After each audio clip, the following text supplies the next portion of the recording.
যুগের পরিবর্তন হয়েছে, প্রযুক্তির পরিবর্তন হয়েছে, উৎপাদনের যে প্রক্রিয়াটার পরিবর্তন হয়েছে, এখন যন্ত্রের আবিষ্কার হয়েছে, কম্পিউটার এসেছে, শারীরিক পরিশ্রম রয়েছে, কিন্তু শ্রমিক শ্রেণীর যে প্রয়োজন সেটা কিন্তু কমেনি বলব।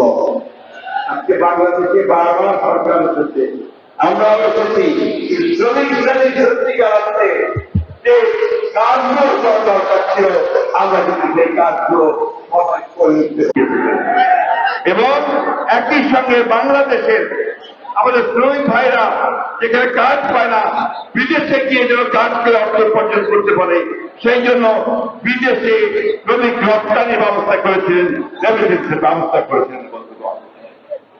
আর অনেকগুলো কাজ তিনি করেছিলেন, যে গার্মেন্টস পাঠানোর জন্য ঢাকা চট্টগ্রামে বহু দাম তৈরি করেছিলেন। দেশনেত্রী Begum Khaleda Zia labour code 2006 labour welfare foundation গঠন করেছিলেন। অর্থাৎ যা কিছু শ্রমিকদের জন্য যতটুকু কল্যাণমূলক কাজ করা দরকার, আমাদের দল, আমাদের নেতা শহীদ জিয়া ও দেশনেত্রী বেগম খালেদা জিয়া জনগণের ভোটের মাধ্যমে আমরা একটা আমাদের সরকার গঠন করব, পার্লামেন্ট গঠন করব, সেটা কিন্তু আমরা এখনো গঠন করতে পারিনি। অন্তর্বর্তীকালীন সরকার এসছেন, প্রফেসর ইউনূস আমাদের সকলের শ্রদ্ধেয়, আমরা তাদের কাছে